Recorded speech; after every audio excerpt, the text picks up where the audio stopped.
L'année dernière, j'avais testé le Hyper Seagull Pro et je l'avais adoré, notamment grâce à son autonomie gigantesque, mais aussi à son système de navigation. Cette année, ils reviennent avec une édition 2024 moins chère, mais qui reprend certaines des technologies de la version grand frère. Bienvenue sur AviExpress pour le test du Hyper Scuba S1.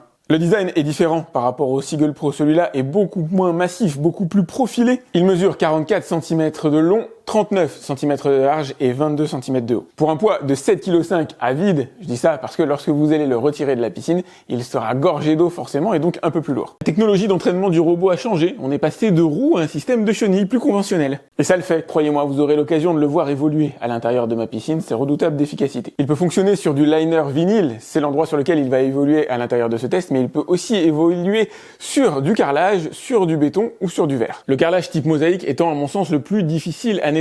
Il dispose de deux brosses rotatives ici à l'avant. Elles sont capables de fonctionner indépendamment l'une de l'autre. Elles sont composées de longues lamelles en caoutchouc, alors qui alternent des structures différentes, des lamelles courtes comme vous les avez ici, taillées en V, et des lamelles un petit peu plus épaisses. J'aurais juste aimé qu'elles ressortent un tout petit peu plus à l'avant par rapport aux chenilles, avec comme objectif sous-jacent d'être un tout petit peu plus agressif au niveau des angles de piscine. Ces brosses rotatives vont avoir pour objectif bien sûr de nettoyer les revêtements de votre piscine et surtout de rediriger les saletés vers la bouche de succion. Un peu comme sur un aspirateur robot, cette dernière dispose de lamelles en caoutchouc qui éviteront que les saletés puissent passer au travers des mailles du filet. Un filet qui prend l'apparence d'un moteur de 75 watts à la différence du Seagull Pro plus haut de gamme qui lui avait deux moteurs atteignant 200 watts au total. Une fois l'eau aspirée et filtrée, elle est rechassée par la buse que vous avez ici. Le filtre, parlons-en, il est disponible derrière la trappe que vous avez juste ici. Techniquement, il n'a pas évolué par rapport à 2023, il est toujours capable de capter des particules à 180 micromètres. On regrettera toutefois qu'il n'ait pas évolué vers un système de filtration bisone utilisant les 180 micromètres qu'il y a ici,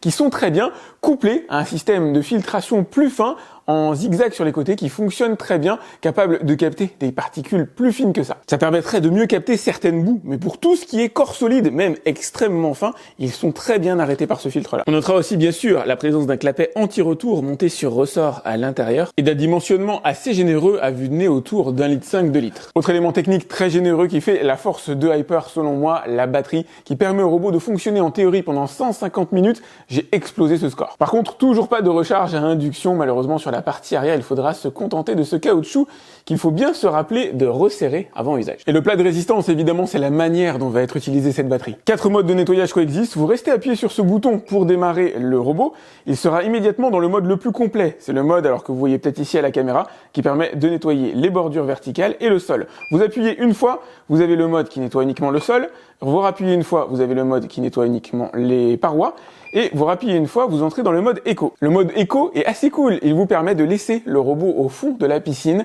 et il va réaliser des cycles de nettoyage de 45 minutes toutes les 48 heures, donc en gros, pendant une semaine, vous êtes tranquille. Avec les autres modes, il réalisera des cycles de nettoyage complets, par exemple ici en parois bordure, vous aurez plus d'une heure, de 2h20 de nettoyage des parois et des bordures, je vous le montrerai en vidéo. En détail, la lumière, elle est rouge ici, parce que le robot est déchargé, comme vous avez sûrement remarqué, il est mouillé. J'ai fait un cycle de nettoyage juste avant, sinon il se met en bleu quand la batterie est pleine, et en jaune quand elle commence à se décharger. Il est donc en mesure d'effectuer un nettoyage quasi complet de votre piscine, le sol et les parois verticales sans aucun problème, il ne peut pas nettoyer les escaliers, et il ne peut pas nettoyer les safety ledge. Le tout sur une base de navigation méthodique, il va effectuer des va-et-vient dans votre piscine dans les deux sens. Que demander plus ? À part de le voir en vrai. Et ça va se passer comme d'habitude à l'intérieur de ma piscine rectangulaire de 8 par 4 recouverte d'un liner gris avec des escaliers mais pas de safety ledge, avec une lampe située sur une des bordures, avec bien sûr une buse d'extraction située au sol. Tout ça c'est pour la partie difficulté que le robot va rencontrer, mais sa principale difficulté c'est qu'il s'agit d'une réouverture annuelle de la piscine. Elle est extrêmement sale, vous allez retrouver en toile de fond alors de la verdure, vous allez retrouver énormément de sable, de la terre que j'ai lancée malheureusement à l'aide d'une pelle à un moment donné où je faisais des travaux.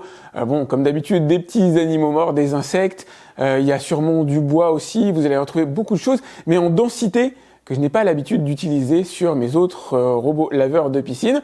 Il faudra donc avoir un petit peu d'indulgence. Le niveau de difficulté est très élevé et pour en ajouter, j'ai mis quelques cailloux quand même au fond de la piscine, histoire de voir s'il est en mesure d'avaler ce genre de particules plus épaisses, plus denses. Et à peine arrivé au fond de la piscine, il se met en action et là, le résultat va dépendre du programme que vous allez utiliser. En ce qui me concerne, j'ai utilisé le programme complet puisque ma piscine est extrêmement sale, que ce soit en vertical ou en horizontal. La première chose que lui va effectuer, c'est aller nettoyer les parois verticales et les lignes d'eau. Son programme est réalisé comme ça. Et si vous vous posez la question, est-il en mesure de bien s'accrocher aux murs verticaux? C'est une véritable perle ce robot, à aucun moment je ne l'ai pris à défaut. Il est en mesure de monter alors les parois verticales sans aucun souci, mais même lorsqu'il arrive au niveau des skimmers, qui est une zone sur laquelle il a finalement probablement moins de points d'accroche, il est parfaitement en mesure de rester au niveau de la ligne d'eau à cet endroit-là, de nettoyer la partie extérieure des skimmers et ensuite lorsqu'il va se déporter très légèrement, puisqu'une fois retourné au sol, il va effectuer un petit mouvement qui va lui permettre de se décaler de quelques centimètres sur sa droite pour venir nettoyer la suite de la ligne d'eau, la suite de la paroi verticale. Il est parfaitement en mesure de s'accrocher. À ce niveau-là, il a été véritablement bluffant. Et on sait que pour pouvoir nettoyer les parois verticales, qui représentent une assez grosse surface, dont je me garderai bien de vous faire le calcul à la louche en matière de métrage carré, mais sur une piscine de 4 par 8 par 1,45 mètres de haut, ça fait quand même une assez grosse surface à nettoyer. Il faut donc une très grosse batterie. Ce robot est en mesure de nettoyer pendant plus de 3 heures. C'est 150 minutes annoncées, donc 2h30 sur le site. Il a été en mesure de nettoyer ma piscine pendant plus de 3 heures. Quand on est là à le surveiller, c'est interminable, mais ça a un sens monstrueux sur lequel on reviendra tout à l'heure dans cette vidéo en matière de capacité, d'efficacité de nettoyage de manière générale. Attention, il n'est pas en mesure de tout faire par rapport aux objets verticaux qui se trouvent dans votre piscine.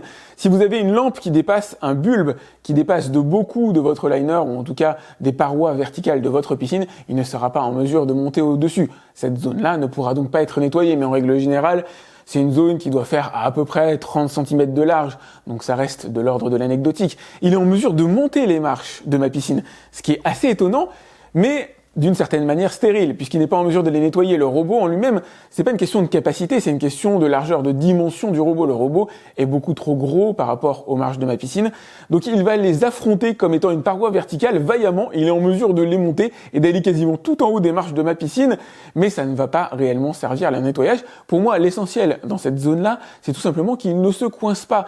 Il ne va pas à un moment donné abandonner à la faveur, d'un retournement ou quoi que ce soit. Il le gère juste comme si c'était une paroi verticale. Il ne va pas nettoyer les marches, mais il ne va pas se bloquer non plus. C'est ça l'essentiel. Les safety ledge, c'est le même concept. Il est en mesure de les escalader, mais il n'est pas en mesure de nettoyer la bordure horizontale du safety ledge, évidemment. Si vous avez une zone, plusieurs zones dans votre piscine, c'est-à-dire si vous avez une paroi montante ou descendante dans votre piscine, dès lors qu'elle est bien lisse, ça passera sans aucun problème, mais si elle se fait sous forme de paliers, un petit peu comme si elle se fait sous forme de marche, le robot pourra détecter ces paliers comme étant des parois verticales. Pour moi, il n'est pas adapté à ce genre de piscine. Il faut que le fond soit lisse. Il peut tout à fait être incliné, l'important c'est qu'il soit lisse. Et au niveau du sol, il s'est montré véritablement efficace. Vous allez le voir fonctionner à l'intérieur de cette vidéo. Il a une méthodologie de déplacement en croisillon. Il va faire des va-et-vient en long, en large de la piscine. Lorsque vous le mettez en mode nettoyage complet, à un moment donné, pour X raisons, il s'est mis en nettoyage en diagonale de ma piscine. Peut-être a-t-il eu du mal à se repérer, peut-être que ça fait partie de son cycle de fonctionnement normal, ça je saurais pas vous le dire, mais lorsqu'il est en mode nettoyage du fond de piscine normal, il se met en parallèle, en perpendiculaire par rapport au mur, et il va effectuer des croisillons de long en large, un nettoyage méthodique qui lui permet de passer quasiment partout, si ce n'est un léger décalage dans sa manière de pivoter, qui ne lui permet pas d'être parfaitement parallèle par rapport à mes murs.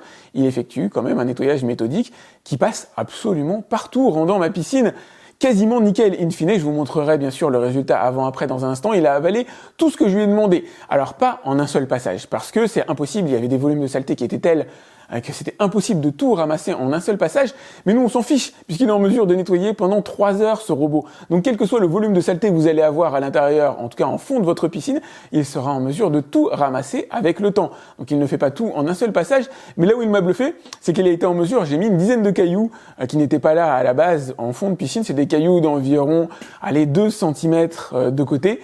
et il a été en mesure de les avaler en une seule fois sans aucun problème. Il est en mesure de monter par-dessus aussi lorsqu'il les croise, il est en mesure de monter par-dessus les buses d'extraction, qu'elles soient allumées ou éteintes, même s'il est recommandé d'éteindre le moteur de votre piscine lorsque vous effectuez le nettoyage via le robot. Dans l'absolu, il a été en mesure de monter même lorsque les buses de piscine étaient activées. Il a été en mesure de nettoyer tous les types de saletés, les feuilles, les particules quasiment les plus fines. Seules éventuellement des boues extrêmement fines pourraient venir à défaut de son filtre qui ramasse 99,9% de tout ce que vous avez à l'intérieur de la piscine. Mais oui, il existe aujourd'hui des systèmes de filtrage un petit peu plus fins qui vont être plus indiqués pour ces espèces de boues flottantes qui pourraient rester en matière de dépôt et qui ne se voient pas lorsque le robot a fini sa tâche, mais lorsque vous laissez votre piscine se reposer pendant 24 heures, vous pouvez revoir ces dépôts fins en fond de piscine qui sont de l'ordre de l'anecdotique par rapport à tout ce qu'il a ramassé. Il a été extrêmement impressionnant.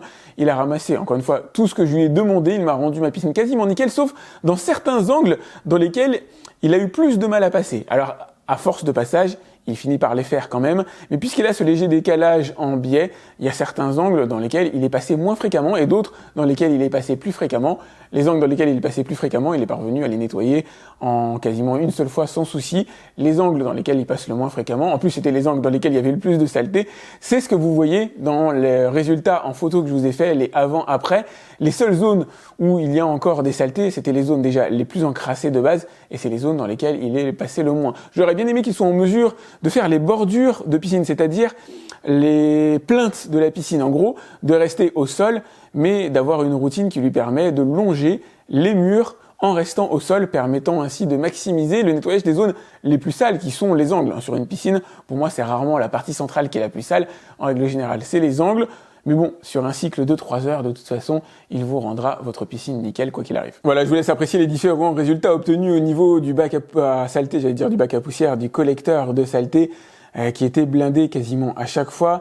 Je l'ai soumis à des tests franchement extrêmement difficiles et j'en ai sorti avec brio dans un nettoyage quotidien, dans un nettoyage régulier, même hebdomadaire. C'est un robot qui vous rendra votre piscine nickel quasiment coup sur coup. Pour moi, son avantage numéro 1, c'est sa batterie, c'est sa capacité à nettoyer votre piscine pendant plus de 3 heures sur le fond et sur les parois verticales. 3 heures de nettoyage, ça signifie qu'il va passer et repasser dans les mêmes endroits plusieurs fois. Et même s'il n'est pas parvenu à rendre nickel un endroit du premier coup, comme il va repasser dessus plusieurs fois par la suite, encore une fois sur un cycle de 3 heures, c'est énorme, ça vous assure de vous rendre votre piscine absolument nickel.